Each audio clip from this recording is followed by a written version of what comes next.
कानी बहू। किशोरी लाल जी के बेटे राघव की शादी की बात जगह जगह चल रही थी, लेकिन किशोरी लाल जी को कोई लड़की पसंद ही नहीं आती थी। और उसकी एक ही वजह थी, किशोरी लाल जी का लालची होना। उनको लड़की वालों से मोटा दहेज चाहिए था और इसी चक्कर में एक दिन वो एक बहुत पैसे वाले के घर अपने बेटे का रिश्ता लेकर पहुंचे। उस आदमी का नाम था ओम प्रकाश। देखिए किशोरी लाल जी, मेरी एक ही बेटी है और मेरी सारी संपत्ति जायदाद सब कुछ मेरी बेटी नैना का ही है। पापा, नाम से लगता है बहुत खूबसूरत होगी। कितना अच्छा नाम है ना, नैना।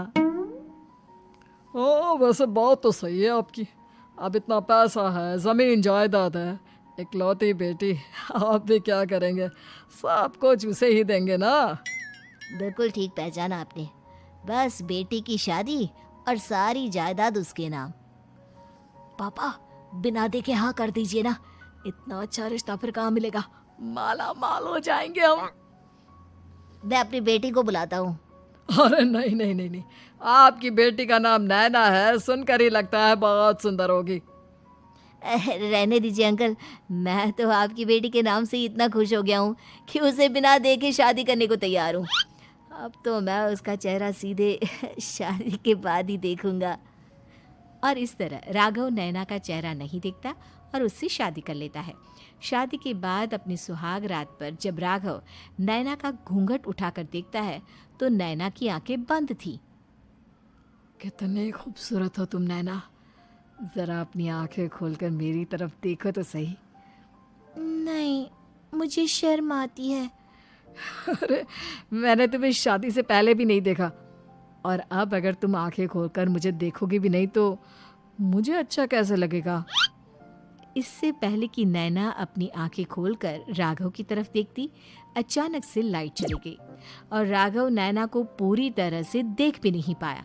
अगली सुबह नैना राघव के लिए नाश्ता बनाकर लेकर आई। अरे ये क्या, आधा पराठा सेका हुआ है और आधा बिल्कुल कच्चा। ये तुमने क्या किया नैना? बहू, तुमने क्या आधा पराठा तवे से नीचे लटका कर रखा था, जो आधा सेका है और आधा कच्चा? मुझे जितना दिखेगा उतना ही तो सीखूंगी ना पापा जी। जहाँ जहाँ मुझे नजर आ रहा था वहाँ मैंने सीख लिया, जहाँ जहाँ नहीं दिखा वहाँ कच्चा रह गया होगा। इसका क्या मतलब है? ये कैसा मजाक कर रही है तुम?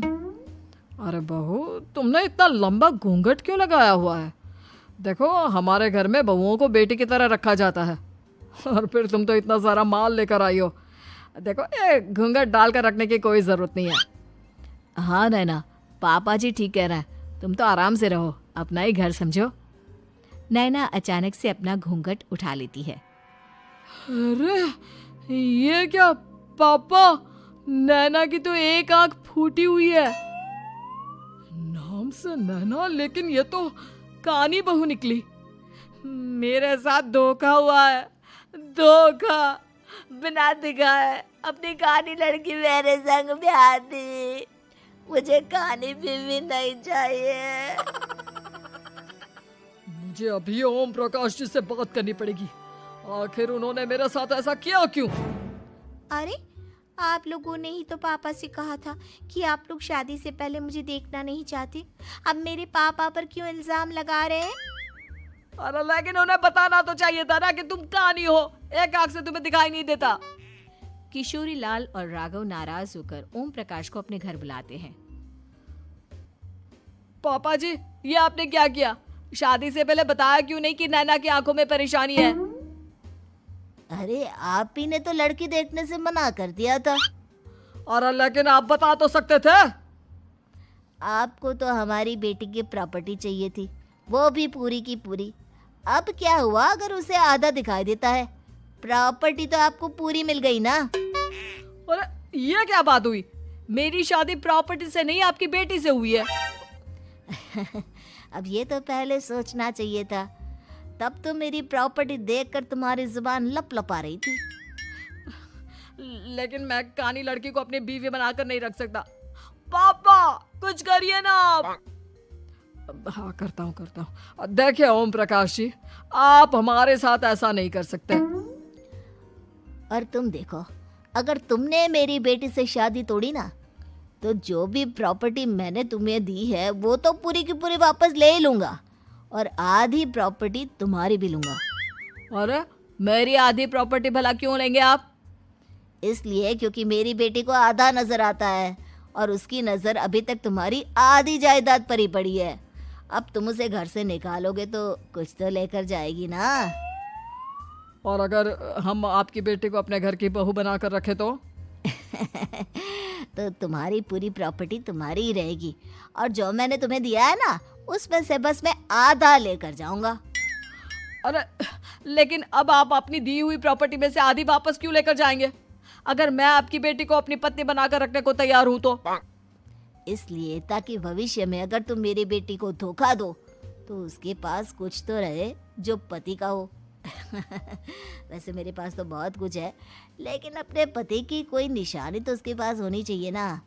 अब अगर तुमने मेरी बेटी को कानी कहा तो तुम्हें प्रॉपर्टी भी कानी ही मिलेगी, पूरी नहीं। जमाए राजा। किशोरी लाल और राघव समझ चुके थे कि वो बुरी तरह फंस चुके हैं और अब उनके पास वहां से निकलने का कोई चारा नहीं है। अब समझ में आया ना, लालच बुरी बला होती है। एक तो तुम्हें प्रॉपर्टी मिली, ऊपर से बीवी मिली, उसमें तुम्हें नखरे भी दिखाने हैं। आए बड़े, चुपचाप बैठो दोनों। कुछ दिनों के बाद नैना राघव की कार लेकर बाजार घूमने निकलती है और जब कार लेकर वापस आती है, ये क्या? एक तरफ से मेरी गाड़ी पूरी खराब हो चुकी है। लगता है तुमने मेरी गाड़ी को किसी दूसरी गाड़ी के साथ एक्सीडेंट किया है। अरे अरे कितना बड़ा नुकसान कर दिया तुमने बहू। वो क्या है ना पापा जी, मुझे एक आंख से दिखाई नहीं दे रहा था, सामने से गाड़ी आ रही थी। मुझे तो सिर्फ आधा ही दिखाई दिया और वो गाड़ी मेरी कार से रगड़ते हुए निकल गई। अब मैं क्या करूं बताओ? आप इसे ठीक कराने के पैसे कौन देगा? तुम्हारे पापा? तुमने मुझसे इस तरह से बात की? अभी रुको। नैना राघव की शिकायत ओम प्रकाश को कर देती है। देखो राघव, अब जो मेरी आधी प्रॉपर्टी तुम्हारे पास थी ना, उसमें से आधी और मैं लेकर जाऊंगा, क्योंकि तुमने मेरी बेटी को डांटा। अरे नहीं नहीं पापा जी, गलती हो गई, माफ कर दो। गलती की तो कोई गुंजाइश ही नहीं। अगली बार मेरी बेटी को डांटा तो बची हुई आधी में से आधी और ले जाऊंगा। लालच के चक्कर में हम दोनों ने बहुत बड़ी गलती कर दी बेटा। एक तो तुम्हें कानी बहू मिली और ऊपर से जो माल मिला वो भी काना। इस तरह राघव की हर एक गलती पर ओम प्रकाश उसकी प्रॉपर्टी का आधा आधा हिस्सा लेकर अपना सारा माल वापस ले गया और राघव को कानी बीवी से काम चलाना पड़ा। भाई लालच वाकई